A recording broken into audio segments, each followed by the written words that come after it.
ఈ వీడియోలో మానసిక ఉద్వేగ స్థాయిల్లో బలంగా ఉండటం గురించి తెలుసుకుందాం. అందుకోసం ఒక 10 విధానాలున్నాయి. అవన్నీ చెప్పుకుందాం.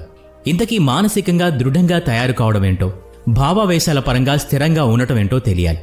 రెండూ వేర్వేరా అన్నది తెలియాలి. మనిషి ఎలాంటి ఇబ్బందికర స్థితిలో ఉన్నా కూడా దాన్నుంచి విడుదల కోరుకుంటాడు. ఒక విద్యార్థి పరీక్షలో తప్పాడు అనుకుందాం.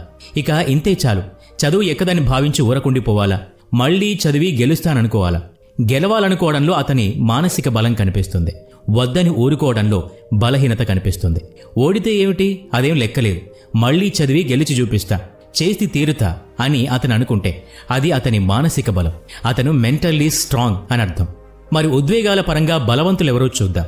పేదరికం, చెల్లెలి పెండ్లి, డబ్బు సంపాదించాలి, జీవనోపాధి చూసుకోవాలి, అభిరుచుల్ని సొంతం చేసుకోవాలి. ఇది చాలా ఉద్విగ్న స్థితి. ఇలాంటి స్థితిలో ఉన్న వ్యక్తి మూలన కూర్చుని రోధించాలా, పరిస్థితుల నుంచి పారిపోవాలా? ఇలా ఒత్తిడికి గురైతే ఏ ప్రయోజనం ఉండదు, సర్వం కోల్పోవడమే. మరో రకంగా చూస్తే తనకు తానే ధైర్యం చెప్పుకోవాలి. డబ్బు, పేరు, ప్రతిష్ట, హోదా, అధికారం ఉంటే శక్తివంతుడు కాదు మనిషి. ఇదంతా కేవలం ప్రదర్శన, ఆడంబరం, పైపై మెరుగుల జీవితం.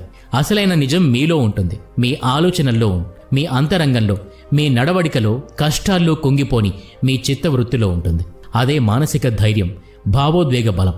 కలిమిలో కనిపించేది నిజం కాదు, లేమిలోనూ నిలిచే గుణం అసలైన ధైర్యం. అదే బలం. మరైతే బలహీనులు, నిస్సహాయులు, భీరువులు కూడా మానసికంగా, భావోద్వేగాల పరంగా ధైర్యంగా ఉండగలిగే కిటుకులు తెలుసుకుందాం పదండి. ప్రతి మాట, ప్రతి పలుకు, ప్రతి శబ్దం మిమ్మల్ని మానసికంగా, భావోద్వేగాల పరంగా పై ఎత్తు నిలబెడతాయి. శ్రద్ధగా అనుసరించి రండి. 1. మిమ్మల్ని మీరు నిందించుకోవటం ఆపేయండి. అవును, ఆత్మస్థుతి, పరనింద మంచివి కావన్నట్టే స్వీయ నింద కూడా మంచిది కాదు. జరిగింది జరిగిపోయాక కదా ఇవన్నీ, మరైతే వద్దు.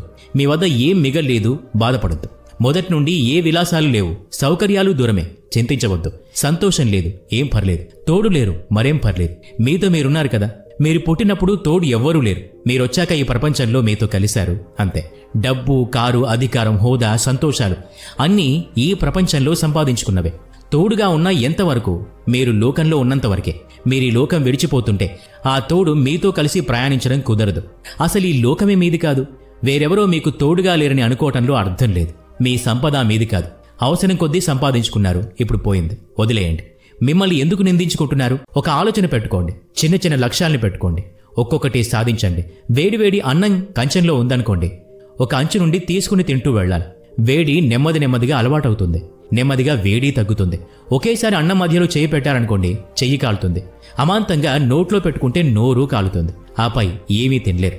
మీ మనసుని, ఉద్వేగాల్ని సరైన దారిలో ఉంచి శ్రమించండి, విజయం వరిస్తుంది. అలా కానప్పుడల్లా వారిస్తూ ఉండండి మీ మానసిక ఉద్వేగ స్థితుల్ని. అప్పుడు వరిస్తుంది విజయం. అది తథ్యం.